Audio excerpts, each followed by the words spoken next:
حضور علیہ الصلوۃ والسلام کے وصال کے فوراً بعد منافقین نے بہت باریک چال چلی، مسلمانوں کی صفوں میں گھس گئے۔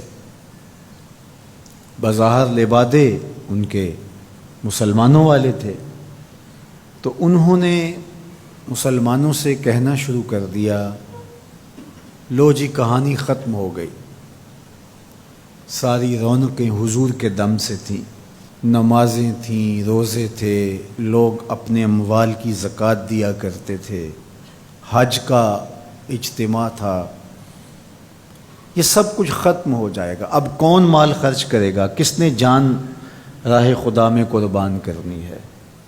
کوئی سحر کے وقت اٹھ کے کیوں مسجد میں آئے گا؟ بظاہر لگتا تھا کہ یہ بڑی ہمدردی اور دلجوئی سے حقیقت حال کو بیان کر رہے ہیں، لیکن اس کے اندر چھپا ہوا ظاہر تھا۔ جو نئے قبائل اسلام لائے تھے، یہ خبر جب ادھر پہنچی تو انہوں نے ارتداد کا رستہ اختیار کر لیا۔ بہت سارے قبیلے، آپ پڑھیں تاریخ، مرتد ہو گئے۔ کسی نے زکوٰۃ دینے سے انکار کر دیا، مسیلمہ کذاب نے اپنی جھوٹی نبوت کا دعویٰ کھڑا کر دیا۔ حضرت صدیق اکبر کا دل زخمی ہے، کلیجہ زخمی ہے، لیکن اب اس صورتحال کا جب آپ نے مشاہدہ کیا تو آپ آگے بڑھے اور ایک اونچے ٹیلے پہ کھڑے ہوئے لوگوں کو اشارہ کیا۔ لوگوں نے جناب ابو بکر رضی اللہ تعالیٰ عنہ کو دیکھا تو ادھر لپک کے آ گئے۔ تو حضرت ابو بکر صدیق رضی اللہ تعالیٰ عنہ نے مختصر خطاب کرتے ہوئے آپ نے کہا، لوگوں مجھے ایک بات بتاؤ، تم اللہ کی عبادت کرتے تھے کہ رسول اللہ کی عبادت کرتے تھے؟ لوگوں نے کہا کہ ہم اللہ کی عبادت کرتے تھے۔ تو کہا کہ اگر تو تم رسول اللہ کی عبادت کرتے تھے تو حضور وصال کر گئے، اور اگر تم اللہ کی عبادت کرتے تھے تو وہ آج بھی حی ہے، لا یموت ہے، اسے موت ہے ہی نہیں۔ پھر کہا، جس دین کے لیے میرے اور آپ کے آقا و مولا نے اپنی ساری زندگی لگا دی، کیا حضور کے وصال کر جانے کے بعد تم اس دین کو چھوڑ دو گے؟ تو لوگوں نے کہا، کیوں چھوڑیں گے؟ تو کہا، پھر اٹھو اور دین کا جھنڈا لے کے پوری دنیا پہ چھا جاؤ۔ تو آپ نے لوگوں کو سنبھالا۔ تو حضرت عبداللہ ابن مسعود رضی اللہ تعالیٰ عنہ فرماتے ہیں کہ اگر حضرت ابو بکر رضی اللہ تعالیٰ عنہ کے ذریعے سے اللہ ہمارے اوپر احسان نہ کرتا تو ہم ہلاک ہو جاتے۔ اس امت کو بکھرنے سے بچایا ہے، شیرازہ متحد رکھا ہے، تو وہ ذات سیدنا صدیق اکبر رضی اللہ تعالیٰ عنہ۔ اور حضور یہ سارے اشارے دے کر گئے تھے۔ ایک خاتون آئی، کوئی کام تھا اس کو، اس نے کہا، تو حضور نے فرمایا پھر آنا۔ تو اس نے کہا کہ اگر میں پھر آؤں تو آپ نہ ہوں، اس کی مراد یہ تھی کہ آپ وصال کر گئے ہوں۔ تو آقا کریم علیہ السلام نے فرمایا، اگر میں نہ ہوا ابو بکر تو ہوں گے، میں نہ ہوا تو ابو بکر کے پاس آ جانا۔ اللہ اکبر۔ حضور نے حضرت ابو بکر رضی اللہ تعالیٰ عنہ کو اپنی زندگی میں مصلی پہ کھڑا کیا۔ ترمذی کے لفظ ہیں، حضور نے ارشاد فرمایا، لا ینبغی لقوم فیہم ابو بکر ان یؤمہم غیرہ، کسی قوم کے لیے مناسب ہی نہیں ہے کہ ابو بکر ان کے اندر رہتا ہو اور امامت کوئی اور کروائے۔ مروا ابا بکر فلیصلی بالناس، ابو بکر کو حکم دو کہ وہ لوگوں کو نماز پڑھائے۔ اور پھر مصلی پہ جا کے حضرت ابو بکر کھڑے ہوئے۔ 17 نمازیں حضور علیہ الصلوۃ والسلام کی حیات طیبہ کے اندر حضرت ابو بکر نے پڑھائی ہیں۔ اللہ اکبر۔ فرمایا، ما نفعنی مال احد قط ما نفعنی مال ابی بکر، مجھے کسی کے مال نے اتنا نفع نہیں دیا جتنا ابو بکر کے مال نے دیا۔ اللہ کے علاوہ اگر میں کسی کو خلیل بناتا تو ابو بکر کو بناتا، لیکن اللہ میرا خلیل ہے، جنہیں سیدہ کہول اہل الجنہ کہا گیا، جنت کے بوڑھوں کے سردار بنائے گئے۔ حضور نبی رحمت صلی اللہ علیہ وآلہ وسلم کی نیابت اور حضور علیہ الصلوۃ والسلام کی خلافت کا تاج ان کے سر پہ رکھا گیا، جن کی صحابیت کو میرے رب نے قرآن میں بیان فرمایا، اذ یقول لصاحبہ لا تحزن ان اللہ معنا۔ جب غار ثور میں حضور علیہ الصلوۃ والسلام سیدنا ابو بکر رضی اللہ تعالیٰ عنہ کی گود میں سر رکھ کے لیٹے ہوئے تھے، سانپ ایڑی پہ ڈنگ کے ڈنگ لگا رہا ہے اور آپ اپنی ٹانگ کو جنبش نہیں ہونے دیتے۔ آنکھوں کا حلقہ توڑ کے آنسو حضور کے رخسار پہ گرتے ہیں، اور آقا کریم بیدار ہوتے ہیں، اور بیدار ہو کے پوچھتے ہیں مالا کا یا ابا بکر، ابو بکر کیا ہوا؟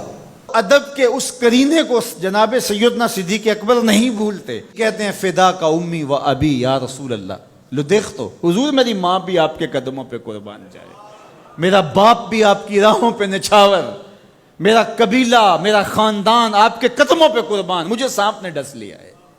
تو محبت کا یہ اسلوب اور الفت کا یہ طریق آپ کو یہاں ملے گا کہ انداز الفت نہیں چھوڑتے۔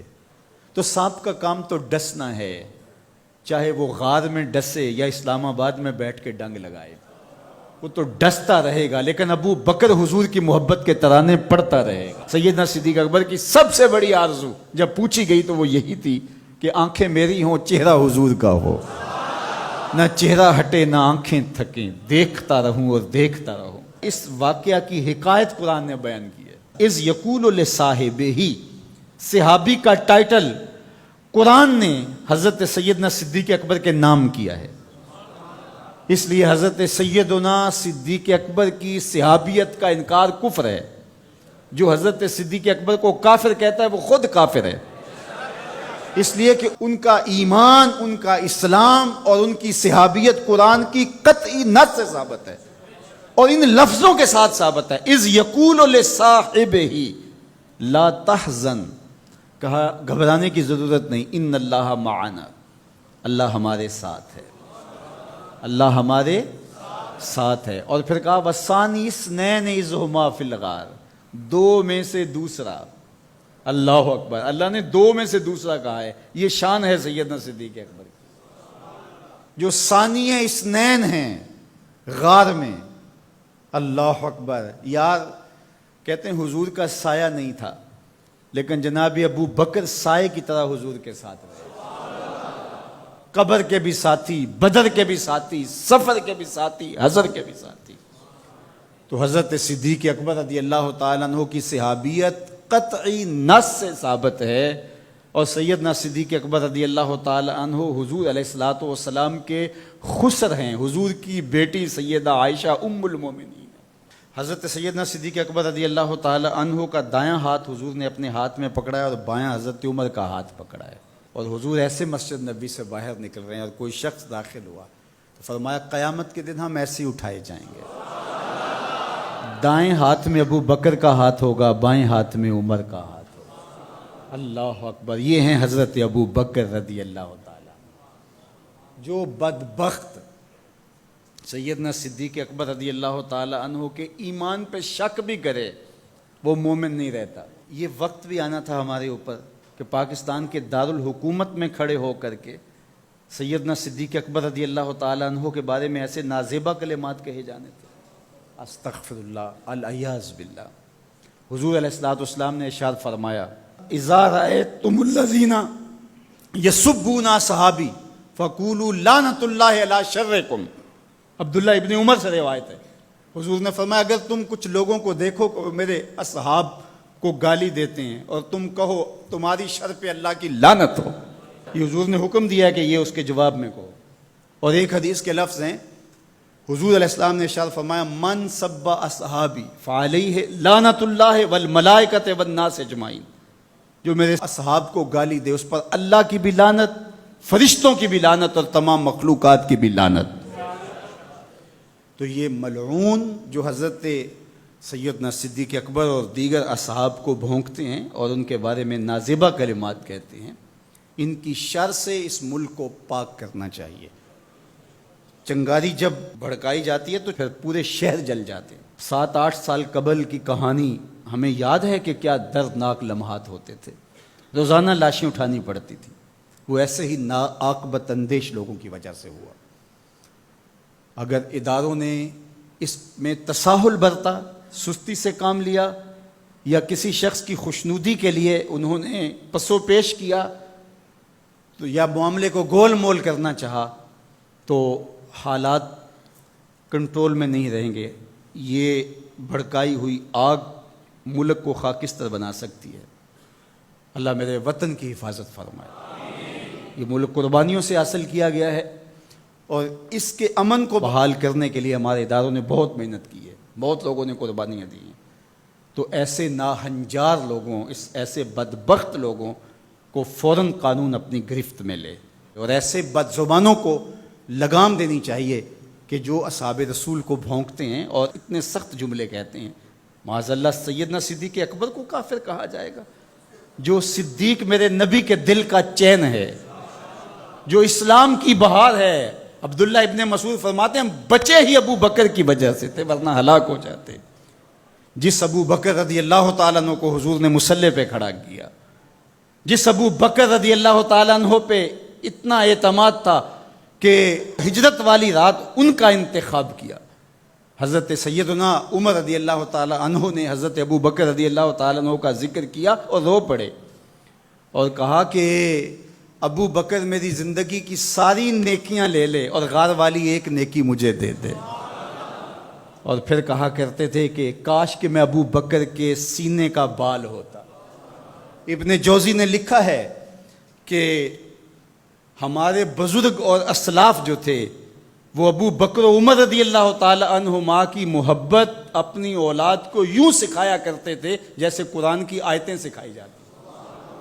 ان کی محبت اولادوں کے سینوں میں راسخ کیا کرتے تھے۔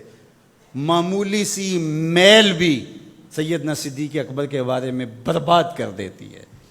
اللہ کے نبی کا ہر صحابی با کمال ہے، لیکن ابو بکر ہے۔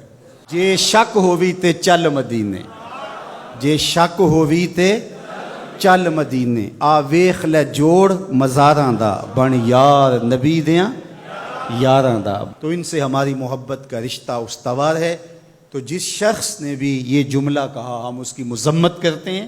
مذمت تو لفظ بہت چھوٹا ہے، اس کو قرار واقع سزا دیجئے۔ وہ بدترین انسان ہے روئے زمین پہ، اور اس سے کوئی روح رعایت نہ رکھی جائے تاکہ آئندہ ایسے راستے بند ہو۔ اداروں کو اس پر فی الفور نوٹس لینا چاہیے قبل اس سے کہ حالات ہاتھ سے